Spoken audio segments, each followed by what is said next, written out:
What's going on, everybody, and welcome to another episode of Brownish Live. You know my co-host, the Yeah, beautiful, the talented Sasha Merci. I feel like we need theme music, or we need some kind of sound we effects do. We on do the need. I think that would be great for us. Actually, right, I've been right, thinking about it. Yeah, so right. We need to set this up. we're gonna have to make it a trio and find somebody that might want to DJ We for need a us. producer. We need a producer slash DJ is going to do it, but that's going to cost money. And we were just talking about money, and I love that your first thing. If you have money, what are you buying? What are you getting? I'm gonna get my dad a house in Texas. Fancy. He doesn't want to stay in New York. It's too cold over there. I think for him, he said to me yesterday, he's like, I think that I am to the point now that if it's too cold, I'm not leaving my apartment, and that's just what it is. But And now we living in a time you don't have to leave your apartment. There's Uber Eats, there's Postmates, there's DoorDash, everything. You could order whatever you could think of, and it just shows up to your house. yeah, but it's all about experience, right? You want to experience the outdoors. You want to have a nice you want to have nice dinner somewhere. You want to, switch up the scenery a little bit. And I think that, DoorDash and Seamless and all that stuff, it gets boring after a while. Hmm. See, me and my wife, we were talking. If we come into money, what's the first thing? She said personal chef. She's like, I will get a personal chef. You know what? That's not a bad idea. Especially when you like trying to be health conscious. She's like, I just eat junk, but a personal chef would make me the little meals and the little box. That's what my wife wants me to do, by the way, while she's at work. And she was like, hey, when you cook during the week, if you could just prepare the meals, like because she sees those commercials, like the little boxes, Monday, Tuesday. I'm like, I'm not. I'm like, this is what it is. You know what? I would like a personal driver. Personal driver. I would like a personal driver. But we Or got to get you driving. But the thing is that I'm afraid. I'm starting to feel afraid of learning how to drive because, like, the other day, well, yesterday I was hungover and my friend was driving the car, and like any sudden turn that she made was like making my heart sink to my ass. So I was like, oh my god, are you supposed to make a left here? And the thing is too, maybe because I am in the passenger seat and I'm not driving, I get to see like potential car accidents. So like somebody's like about you doing the Final Destination. and I'm You like, oh my seen the car god. accident? Yeah, and you know what? Maybe it goes even deeper. Maybe it's because I have trust issues, and I Uh-huh. don't trust that people know how to drive while I'm driving. Do you do, do you do the thing my mom does is like whenever she's in the car with me, she's pressing on an imaginary brake, like, oh no, Yeah, I'm like, what are you doing over there? that's what it's one of those things that I wish I learned when I was younger, so that way I go in fearless, and I'm like, I don't care what happens, I'm gonna be No, chilling. even when you learn at a young age, you still got some fear because it's I don't have to machinery. have that much fear. I think that when you're a kid, especially for me, when I was younger, I'm like, I could do whatever the fuck I want. you Right. know and it's like you think in your mind and like your body is just gonna bounce right back. Like, I think about the things that I would be like, oh my god, what if when I get older my hair falls off, right? Like, just things like that, right? And when I was younger, I'd be like, I'll buy wigs, like, what's the problem, right? But now it's like, if I see a little bit of hair fall, I'm like, I don't want to buy wigs, what's going on with my hair? Like all the things that I was when I was younger, like, oh, what if you, like, oh god forbid, like, what if you got to amputate a leg? I'll be like, fuck it, I'll be hopping everywhere. But now, realistically, You really just said I'd be hopping everywhere. yeah, I'll be hopping everywhere. Uh, I'll be hopping in our conversations, hopping out everywhere. So I was thinking, like, it wouldn't be that bad. But now I guess because I'm older, I'm just more worried about more things. And yeah, all right. I guess like my worry meter is just a lot more I'll tell you what. meter. When things start opening up again, I will give you driving lessons. You Are and you me. serious? I'm No, serious. we're not. I'm for real. We're live right now. This is gonna live on the internet. I will take you out. It in blood, bro. We're gonna have All to right. write it in blood. Okay. All You right. got a verbal contract here. Verbal. All right. Yes. We'll film it and everything. We're gonna get you going. We can get you driving. Okay. Whose car are we gonna use? We're gonna use my car. You don't got a car. You don't even have a driver's license. Oh What's wrong with you? my god, you're so nice. All right, cool. All right. All right. We're gonna go in your car, Sasha. Oh, You know what's so crazy? I've been so used to being stuck at home that when I guess the new laws were lifted where people could actually go eat outside, I didn't even know about it. I didn't know about it. I was just like looking at my friend's Instagram and I see her eating outside. I'm like, bitch, you eating outside? She's like, yeah. Like, where are you? And I'm like, oh my God, I'm so used to being a hermit crab.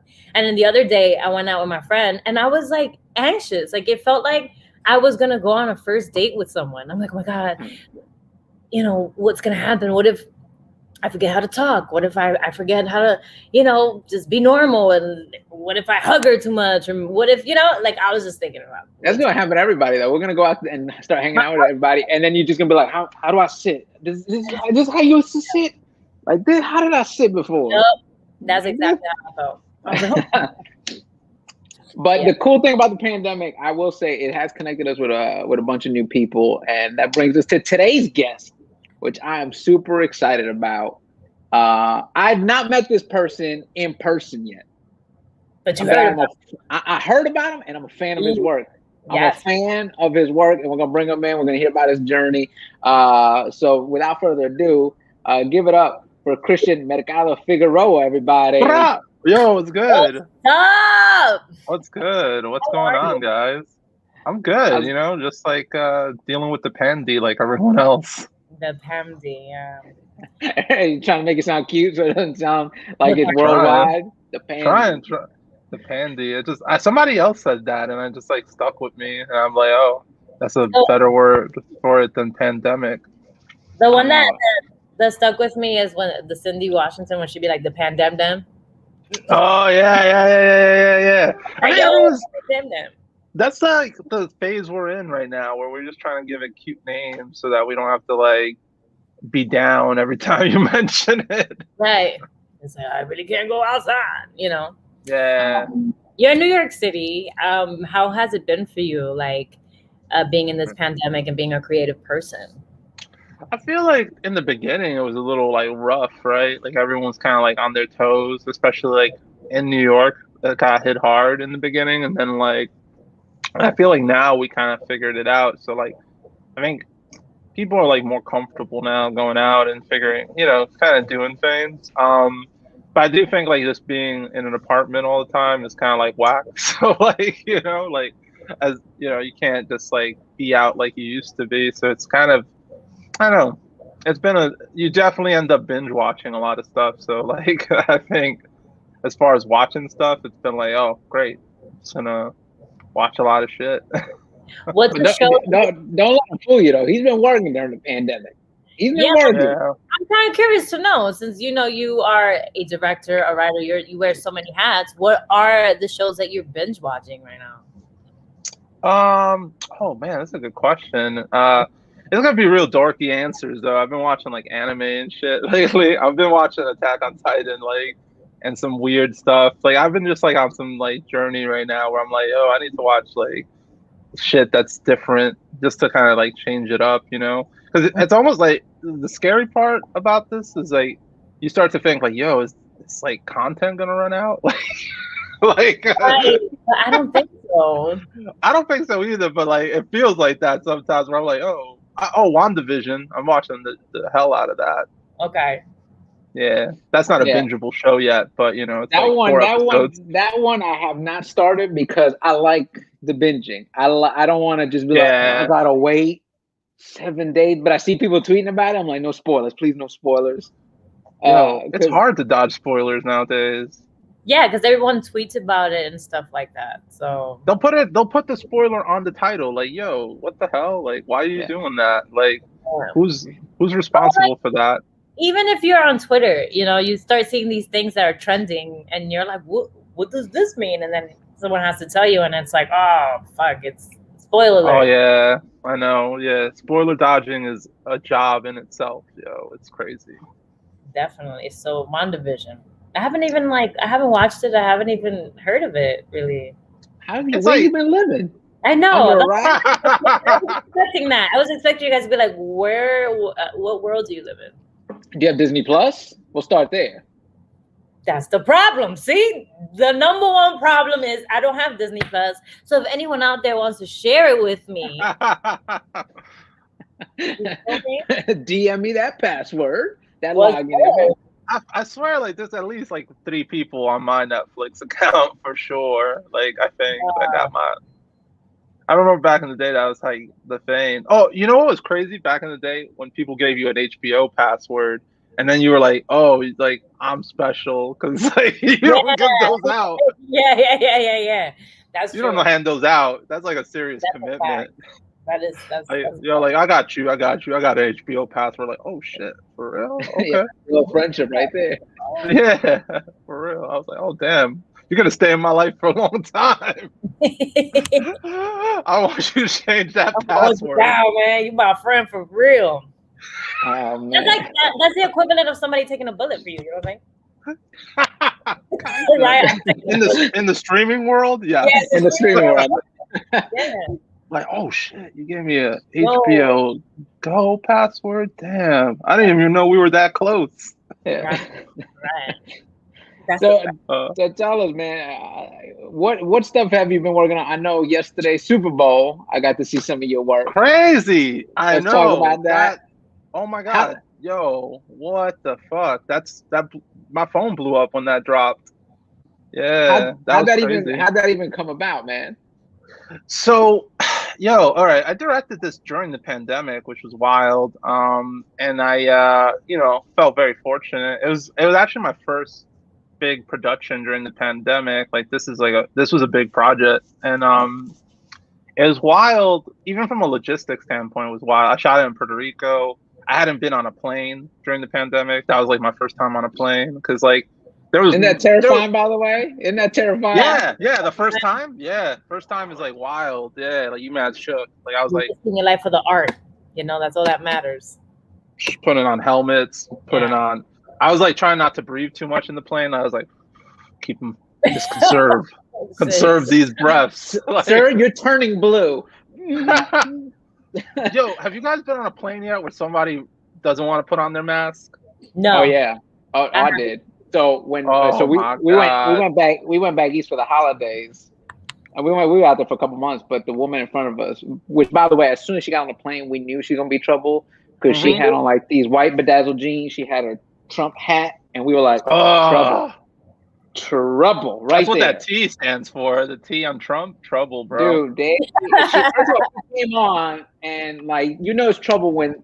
Yo, we've been in this pandemic almost a year. If you don't know how to wear your mask at this point, something like I was like, that's not even on her. And shirt sat down, boom, starts snacking and just like and my wife right away, boom, hits the call button. And that's the way. Everybody around us, that's what you need to do, man. For real. That flight attendant must have told her like 3 or 4 times, like, hey, ma'am, you gotta put your mask up.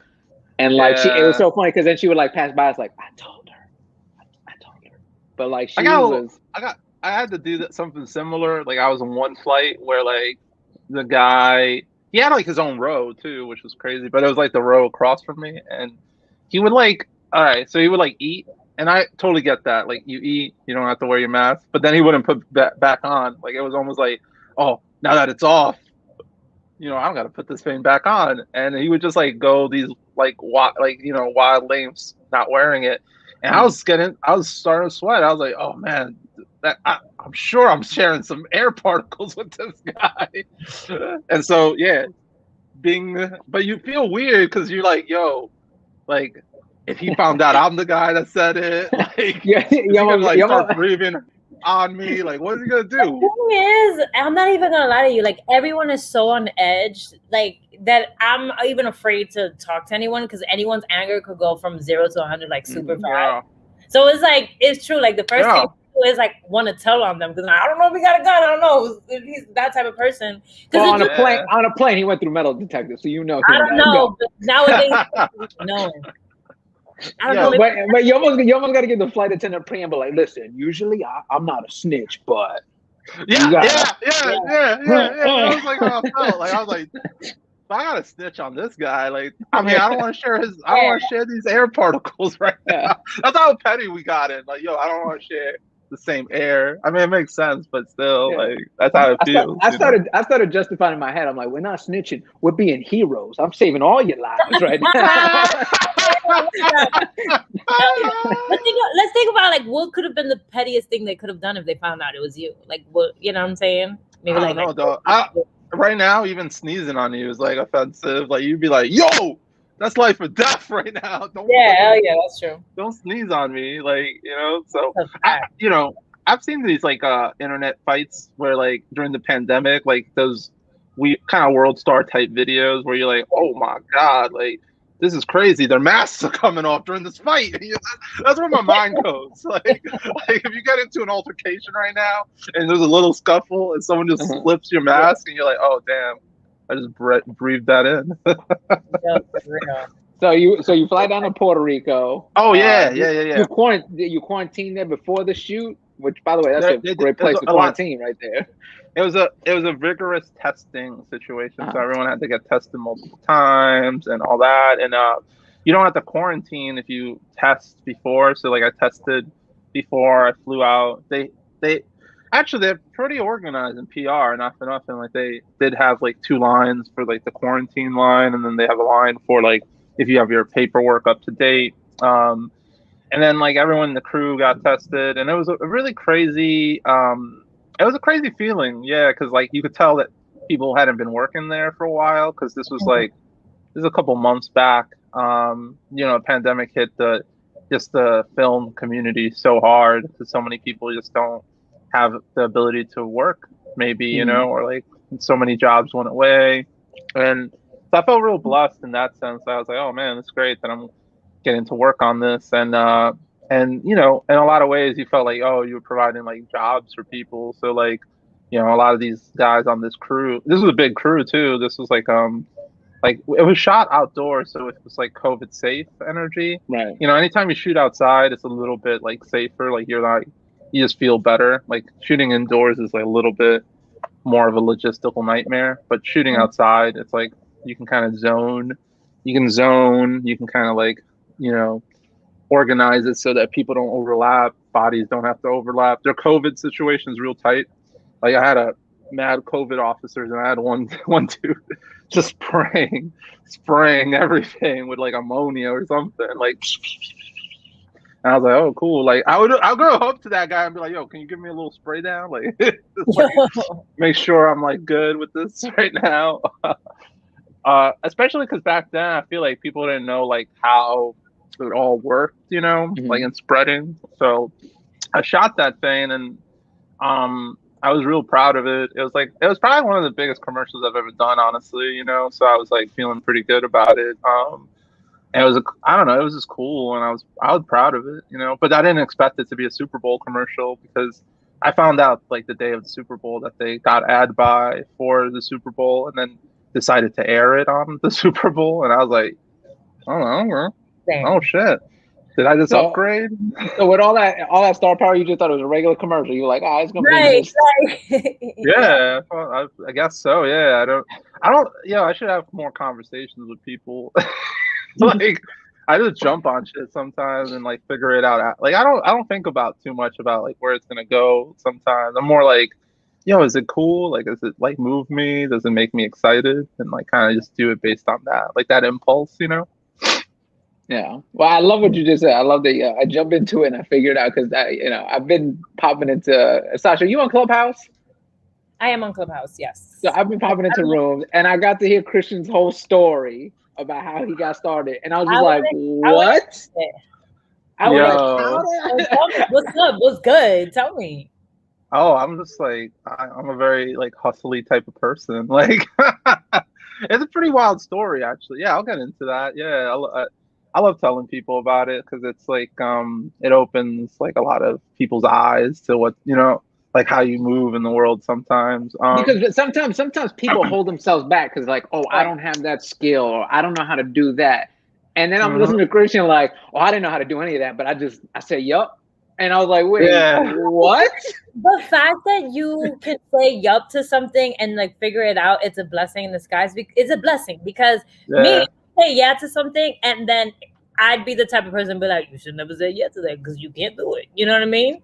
So you feel like do that. That's pretty freaking amazing, you know. I feel tell like us the story, dude, man. I feel like oh I yeah, keep interrupting, but I'm just I was literally blown away by it, and like, and it yeah. sucks because I Clubhouse isn't one of appreciate those things that. where you could like, yo, what? Like everybody's got their own little platform. I want to hear it. So tell me.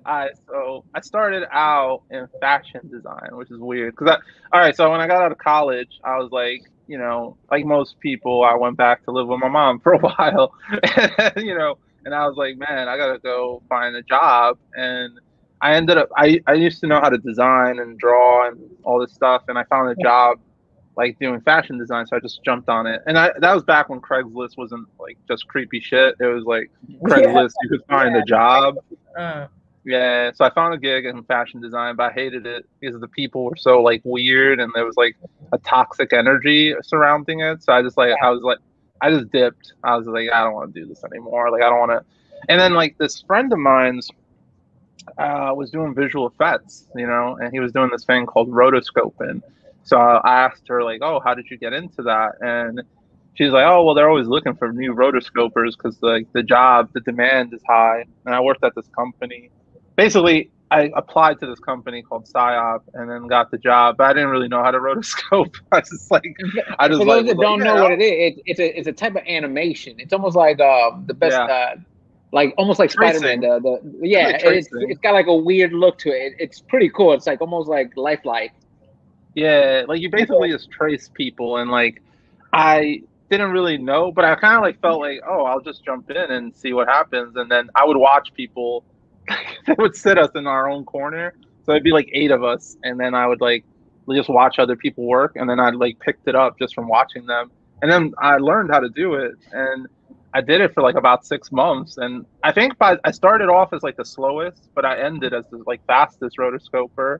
So that was like a vibe where I was like that dedicated, but it like melts your brain because you're just like always doing the same thing over and over again. So when I went up to the higher ups at the company, and I was like, yo, I love that you started. I love that you started like a kid copying off a test. Like, what are you drawing over there? Yes, 100%. That was exactly the energy because I was like, I definitely don't know this program. I've never opened it before. There's a whole process going on here. So I was just like, I would just look at other people's computers and then little by little picked it up. And then by the end of the first week, you know, I kind of figured it out and I was just working like everyone else. And then it was like, oh, seamless, you know. I'm pretty sure everyone else went to college and like, I mean, I went to college too, but like they probably specifically learned that in school. I never learned that in school because my school didn't have advanced fucking rotoscoping software. So I was just like, I just learned it in the job. Fuck it. And but it worked out. And so like I hit up the people who run the company. I was like, yo, can I design? Because like design was like a bigger bump up, you know, like it was where the creative resources are, but they weren't feeling it. So I basically was just like, who's their main competitor? And like I looked them up and then I sent their main competitor like the logo of the company I was working for, but like fucked up. Like, you know what I'm saying? Like insulting them. Yeah. And then the guy who ran the company hit me up. I was like, yo, I want to meet you tomorrow. And then he took a meeting with me and hired me. What the heck? Are you serious? Yeah. And then I was like, gonna work, or you was just like, fuck it, let me just do this. I was just being like, I don't know, I just did it for fun, honestly, at the time. Like I was just like, I was like, fuck, I fucking hate this place right now. I want to go somewhere else. And it was just, I thought it would just be something funny, but they loved the shit out of that, like that thing. And then they ended up hiring me for like you know, as a designer, and it was like almost like one of the top houses of design. And so like I basically built out my design portfolio there.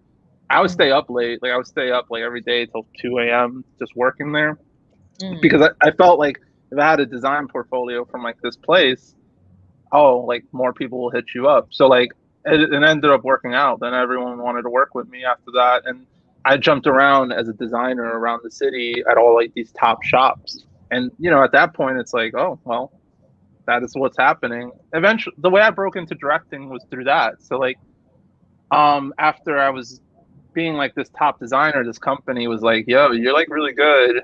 Would you ever be into directing? And I was like, it was almost like I never really thought about it that way till they said it. Like you almost have to hear someone else say something sometimes for you to kind of imagine yourself doing it, you know?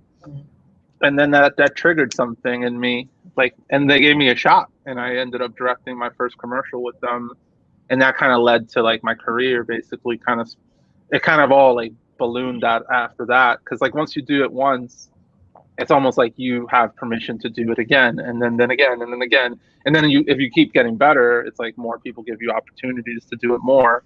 So it was kind of like a snowball effect for me in that way. So when that idea was presented to you, like, oh, maybe you should try it, or did you think about becoming a director? Did you immediately become active and was like, you know what, let me get a camera and try this out? Or did you figure it out on your first commercial? I figured it out on set. I'm not gonna lie. Yeah, I was like 26.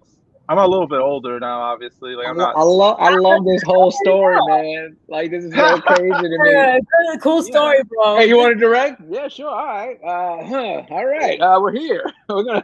yeah. That was kind of like the energy. I didn't even know how sets work at the time. I was 26, you know, and it was like considered like a young director. I was fortunate enough that I was in a company where like they actually kind of valued that if you were like they kind of like prided themselves in like growing young directors, you know. So that was kind of like the energy of the company that I was at, and they definitely took risks, because that was a risk. I'm not gonna lie, like be going to a set cold, but it was trial by fire, and I learned a lot of lessons just because you know, you learn kind of just by being thrown into something sometimes, and it's like trying to like you just gotta swim, you know. So like I kind of just picked it up as I went on that one day, and it was a long shoot. It was like really frustrating, like, oh man, like I have my own limitations that I have to contend with, but then afterwards you come out so strong. And then like the biggest lesson I learned was that people don't care if the process was hard, people care if the result is good. So like afterwards, like that commercial got on like Creativity magazine, which is like the biggest like magazine for like creative like commercials and stuff like that. And you could feel like everyone just forgot all the hard work, that all the aggravation we felt from like me learning just faded, and people were just like, yo, you killed it. And it's like results driven, and that's something that always stuck with me. Like it's like, oh yeah, like the process can be hard, but if your results are good, then that, you know, that's what matters in a way, you know, like, and kind of, you know. That's interesting. So now, how did you go from commercials to comedy? Because like I started hearing your name around the comedy scene. Yeah, I'm glad. I think you and I started like exchanging emails, and I went out there for the festival, and you came to the show, and we missed each other, and I was mad. Yeah. I was like, oh, I really want to meet this dude, and then I started seeing your specials pop up.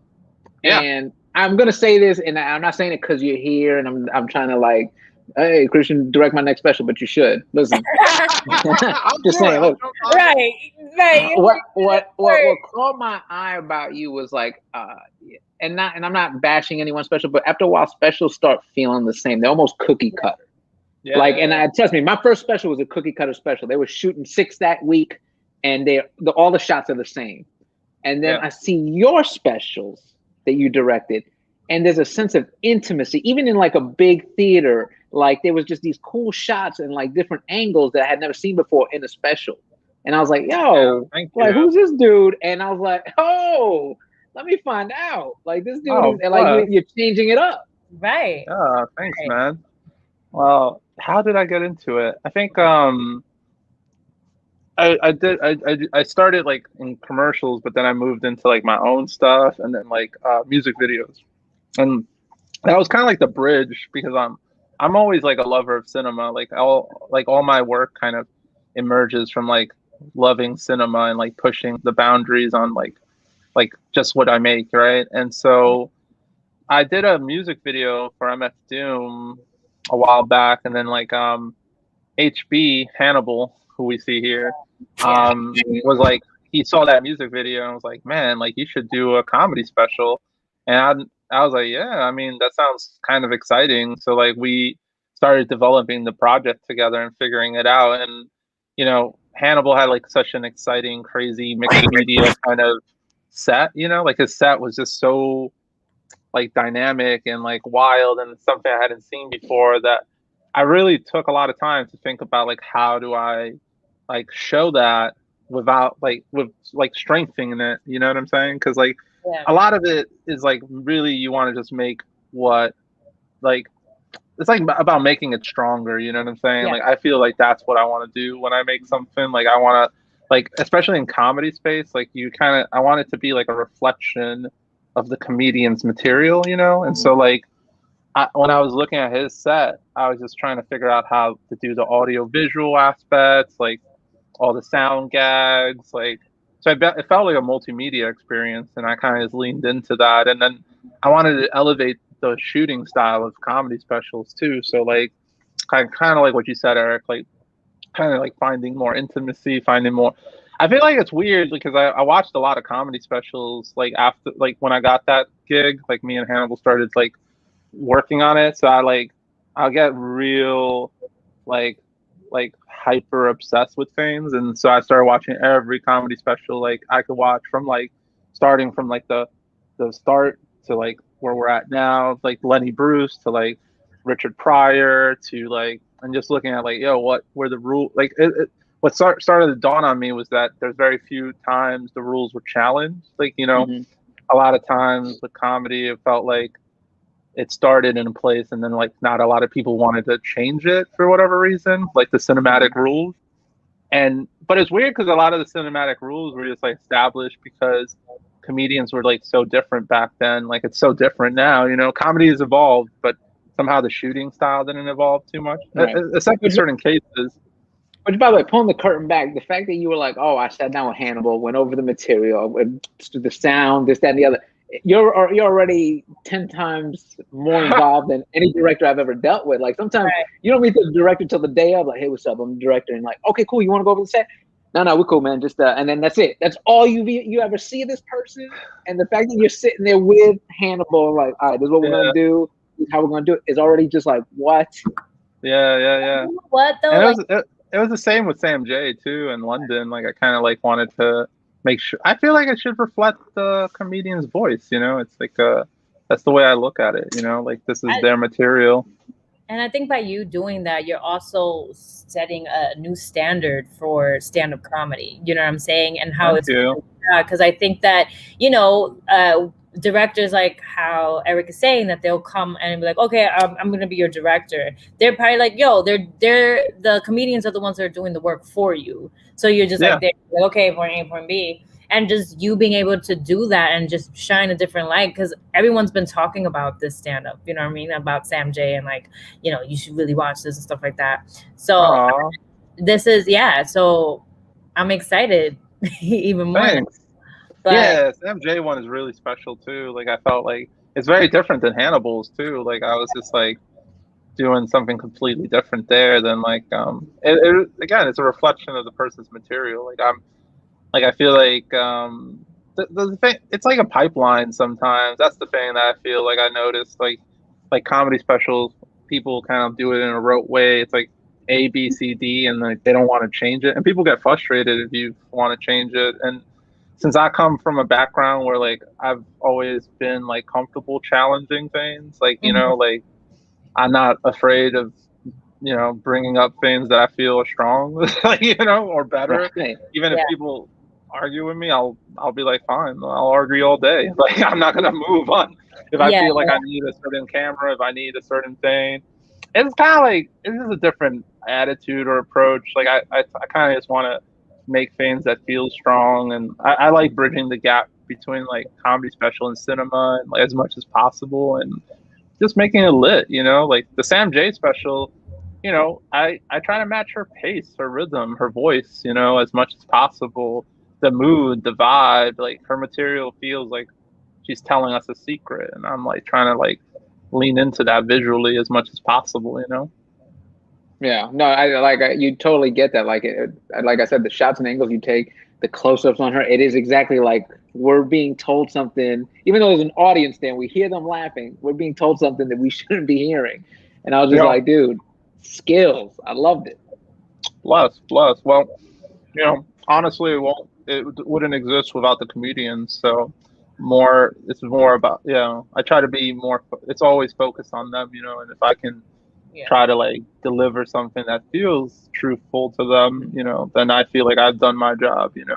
I wouldn't feel happy if I didn't like reflect the material well. So, So what is it looking like for you in the future? Like, what are the things that you want to accomplish?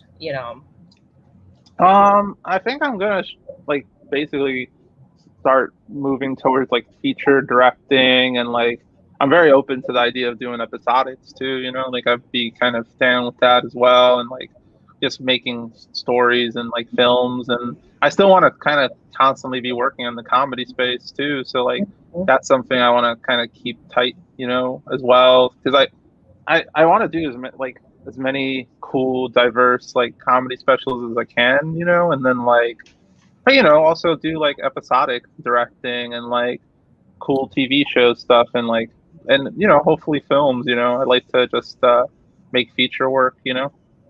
Hopefully, dude. I already got you locked in for 2022, man. I know, right? Don't say hopefully, man. We doing I'm this. always writing, so I'm like, as a writer, it's very important that you partner up with someone visually, because they're the ones when you tell the story as well. So that's pretty dope. Who's dope at directing comedy? Like Edgar Wright. Guys know him, like the guy who did Scott Pilgrim versus the World and Shaun of the Dead. Because he does like a lot of visual dynamic comedy. Like he doesn't he doesn't just shoot like A/B coverage. He goes like, oh, what's like the humor happening in the scene, and how does the camera move to like reveal the information. So like he's like punching your jokes up or the humor up visually, you know what I'm saying? Like it's like, I think like a lot of like, I'm not trying to be like disparaging to comedy directing, because I'm sure there's a lot of people who are like got bills to pay or whatever. Yeah, but I'm not trying to be a hater, but I'm just saying like I feel like sometimes people probably place cameras and let the comedians do what they do, and that's actually not a bad approach either. But like I think it's a lot more work to think about like, oh, how do you like add to it, or like how do you make it funnier? Like, if you're like taking a scene in and being like, oh, like how can I punch this up, or you know what I mean? So I don't know. Have you ever tried comedy? Because I have seen the new trend where like comedians are directing comedy specials, because as a comedian, what's happening. You're like, okay, here comes the build. Okay, this is what he's doing here. We're about to hit the punchline. So have you ever tried comedy? Because I feel like I said before, and again, not trying to like toot your horn here, but like some of the stuff, like the shots you took, I'm like, yo, that was cool. The way he hit that on the punchline, he hit like you have that comedy timing almost. Yeah. I learned a lot from Hannibal, to be honest. I watched his set so many times that I feel like I learned Hannibal. I feel like I owe a lot to Hannibal. I learned a lot from him in general. Like I feel like it's made me better at drama too, because like the comedy timing is good for drama timing too. Like, I mean, comedians are just good storytellers. Like at the end of the day, like I find comedians to be like so impressive, because like I think it's the only art form that you have the instrument. Like you just like go on stage and you don't got a guitar, you don't got shit. You just like, yo, I gotta move this audience, and it's like some comedians have a guitar, dude. Some comedians have a guitar. Yeah. Aside from the art of comedy itself. Yeah, aside from prop comedy or like instrumentation comedy, in a raw sense, you could just roll up and be like, yo, I gotta entertain a crowd, and you don't have like the facilities of like, oh, music, like time, other shit to like a movie can back you up in like mad ways, but like a comedian's just like, oh shit. So it's really impressive to just see how that works. Okay. So, you said you started watching a bunch of specials. Like, so what are some of your favorite specials that you watched like before you started directing them yourself? Oh man, I love the old stuff. Richard Pryor stuff just kills. I love the way it's filmed. Like, I love that it's filmed, because it's like they shot him like with tangible film. It's before digital cameras, so like you can tell, and it holds up better somehow because of that. Robin Williams specials were pretty fucking cool too. Oh, George Carlin. You did with London. You did almost like what Pryor did when he would walk through the crowd to get up on stage, which is something you don't usually see. It's usually you just come off stage and you're on stage. Yeah. But like you had to walk through. Yeah, London. I was pushing that into like a wild place, because she's audacious, so I was trying to be audacious too. Like I was like, yo, let me move this. And that was shot during a pandemic, so that was hard on another level. And it took a lot of pushing. Like we had to like figure it out. Like we had to figure out so many things because I was really trying to make it like flossy, you know, like I wanted her to feel like that energy, you know, like something that's exploded on screen because her comedy is kind of explosive. So I was really trying hard to do that, you know. Yeah. Yeah, man, I love Richard Pryor, man. I love Richard Pryor, George Carlin. Even like looking at old footage of Lenny Bruce, it's like, oh shit, like the black and white energy of that, and you're like, man, I don't know what it is, but the old stuff hits, you know, like Comedy Special Watch. Oh, you know what else is crazy about it? It used to be that those fans played in theaters. Like Richard Pryor's shit would play in a theater, and it was like that was part of it. It was like a movie. Like people would like literally go to theaters and like they would be like high grossing movies. Like I think Richard Pryor's was like I forgot what the budget was to shoot, but they would gross like 40 million or like some crazy amount because for a lot of people that was probably the only way they could see those comics back then, you know. So like yeah, that was before these, man. Now about just right now you're just like on your phone with it. Yeah. yeah, but it's cool to think about that stuff. Like I was like, oh, that's something about it just like made me think a certain way. So like that's kind of like where I was looking at it from. I love Bo Burnham stuff. Bo Burnham is sick. Gerard Carmichael too. Like I feel like those guys are really innovative too. Like they push the boundaries. Chris Stoker is really good too. He's like tight. He's done some really good ones. So there's a couple. Yeah, I'm a student. I'm just like always learning. All right. So I know you talked about the feature stuff. I did want to talk a little bit about the movie you had at South by Southwest. Oh yeah. Palante or Hooray for the Riff Raff. Palante, right? Yeah, Palante, Hooray for the Riff Raff. Yeah. So that was your first film at South by Southwest? Yeah, it was like my first time kind of having like a big festival like run pretty much, you know, which I didn't know much about till I got into one. Of course you didn't. Of course, you just walked in like, I guess we're gonna do this. Yeah. Right. It was a real personal piece, so I was like, it's technically a music video, but then it got programmed in festivals as like both music video or short film, and it ended up winning a jury award at South by, which was like a really big deal. And yeah, that like also changed the trajectory of my career a lot too. Like it really opened a lot of dours for me. Yeah, that's awesome, dude. I swear, if you don't write a book titled "I'll Figure It Out," I'll figure it out. That's how I am. I just always figure shit out. It's a good skill to have. I mean, as a director, that's all you got to do. But it's also, but you're also inspiring because you're inspiring people. Like, you know, just try it and see. Like, fuck it. Oh. I mean, I'm not like. I feel like I don't know. I feel like anyone who's done some dope shit has made like lots of mistakes, and I have a lot of mistakes in, you know, my past in general. Like I feel like I'm always, you know, it takes a lot to just try things, you know, and just make. I feel like I'll give you guys an example. I remember once I got hit up for a De La Soul music video, and that was like my first music video. Like and I was really scared a little bit to take on a music video. I was working more like comfortably in like commercial directing, and I asked a friend like, yo, man, I don't know if I can do this because the budget is so different from like commercials are kind of plush, you know, and you can kind of get comfortable just doing commercials because they're like so they're like budgeted well, you know, like they're not like, you know, they're kind of account for a lot of things. But like a music video, it's like, oh shit, like you're just thrown into a situation and the expectations are high. And like in a way, people put more cultural value into it. Like, you know what I'm saying? Like people actually give a shit about a music video as opposed to like, I don't know, a coffee maker commercial nobody cares about past the you know, the ad roll that happens, right? And so like when I asked my friend, yo, should I do it? He was like, yo, just say yes and figure it out. And then I said yes, and then yeah, it forced me to figure it out. And like once I learned to just say yes and then figure it out, I feel like that approach kind of informs how I work. So it's always, because I mean with directing, you're always going to be like problem solving no matter what. So you just have to be like saying yes and problem solving, you know? Yeah. Now, do you do, as comics, we'll look back at our earlier work and be like, oh, I can't look at how I'm standing. I can't believe I did that. Like, do you look back at your early work and like, for real, all you the want to do time. with this angle? Yeah, man. I don't know. Yeah, man. There's some.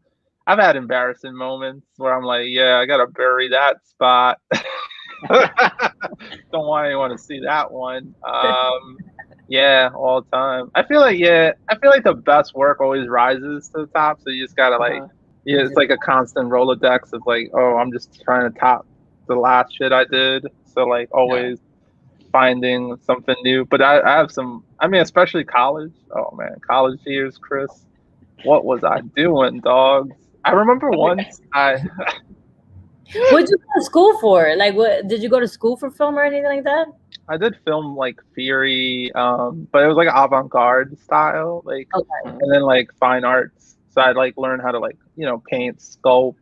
Like I was kind of like doing a little bit of everything in college. I got a double degree in University of Buffalo. Oh, Oh, but I've been up there. I've been up there. yeah, Yeah. my sister and my cousin went to Buffalo. It's like racist Canadians almost. University of Buffalo is right across the street from Buffalo College, Yeah. right? Mm-hmm. They're literally right across the street, and Yeah. one is really dangerous, and one is nicer. Oh yeah. Buffalo has a little bit of like crimey energy for sure, depending where you're going. Yeah. It's a school that prepares you for middle management. I'm just playing. That's really mean.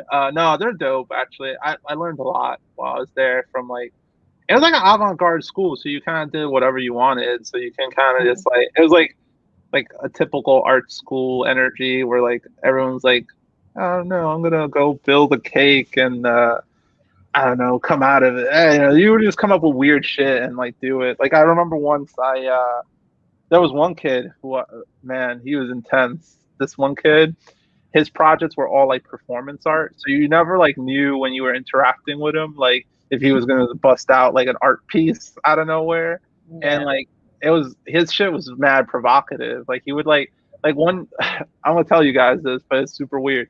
He had conjunctivitis, like that eye, pink guy. Okay. And he went up in front of class and then like try to give another guy pink eye, and that was part of the performance piece. And I was like, yo, this is crazy. Like, this is so wild. Wait, how was that even part of the performance piece? What the?